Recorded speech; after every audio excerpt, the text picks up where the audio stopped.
Hi there, I'm Brock South. I've been in the field of medical physics since about 2008. It's a good 4 years now.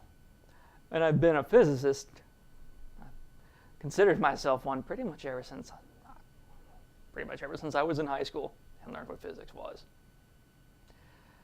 There's really a couple of different kinds of questions that, as a medical physicist, you get from pretty much everybody, whether they're in the field of healthcare or outside of the field of healthcare. And it's, what exactly do you do again?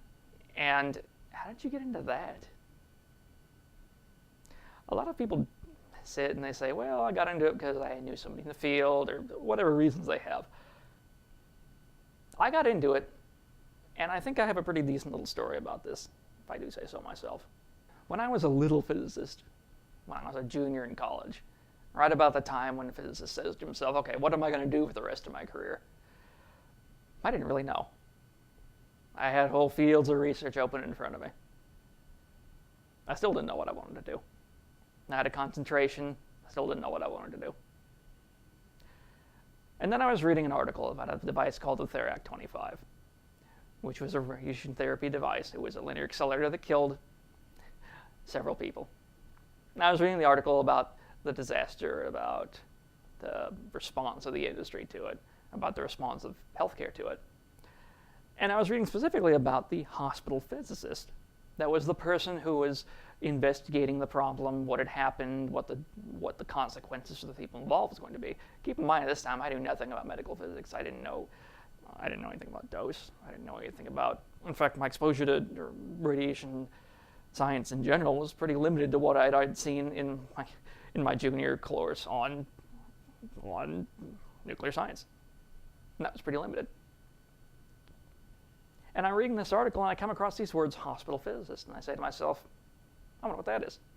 And I go and do some research and I find out that a physicist can make a difference in the life of an individual who has a terrible illness. And not by doing some research in some field which needs to be done, which wasn't maybe necessarily what I wanted to do, to say, all right, in 25 years someone will make a product based off of this and that'll be great. A physicist, somebody with a specific kind of knowledge and the kind of knowledge that I had and would like to develop, can make a difference in a person's life today. I can go out into the world of healthcare and look at some person who has cancer and say, hey, I can help treat your cancer. And when I figured that out, I thought, hey, that's pretty neat. And that's what I want to do with my life. And that's how I got into the field of medical physics. How I got involved with RTU, I've been involved with RTU since the beginning. When I was just a little medical physicist, let's say, doing my internship, I worked closely with Brent. And he came to me one day and basically said, hey, I'm starting a school. And I said, okay. And he said, hey, you want to be part of it? And I said, yeah, I do. Ever since I was a little physicist, I thought of physics outreach, of the teaching of physics, as one of the most important things that a physicist of any flavor, of any color, of any type can do to bring his specific knowledge to the world at large, to make it relevant.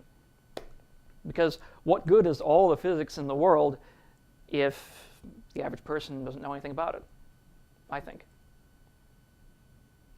Physics education isn't important just for physicists.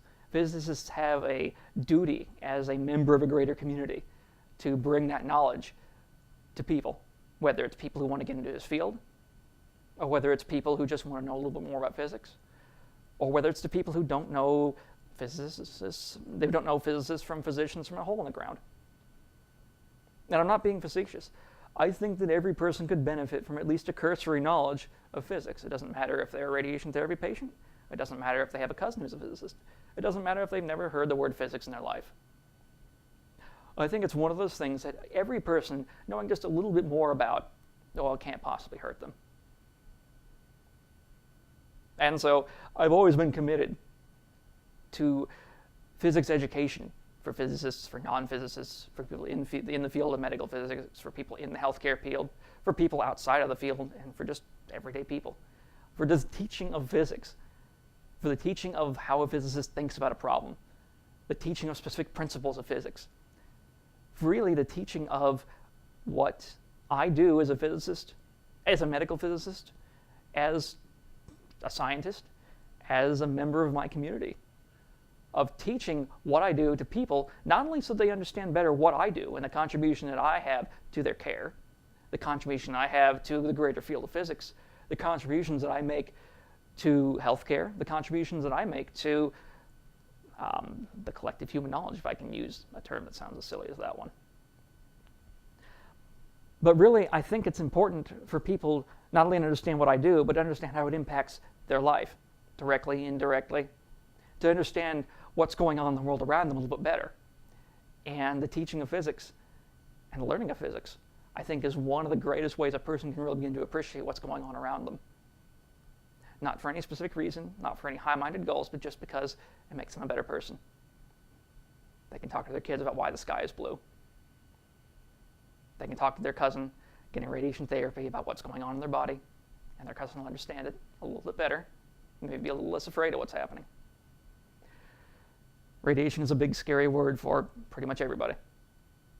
And for people who are getting radiation, it's a really big, scary word.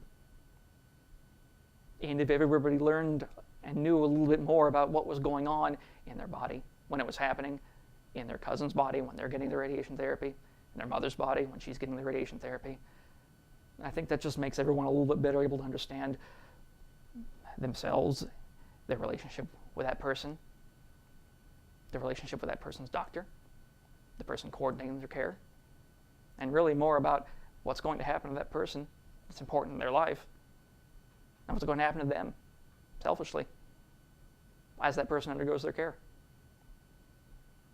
I don't see that as a bad thing.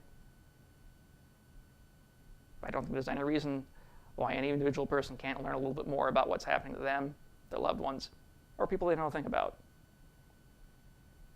There's more to physics than just radiation physics. There's more to life than just radiation therapy.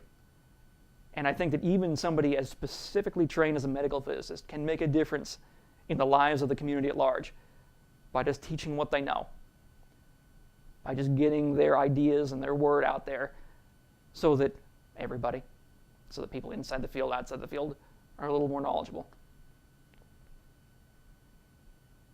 I think that's really one of the most important things a medical physicist or any physicist can really be doing with his life, is teaching.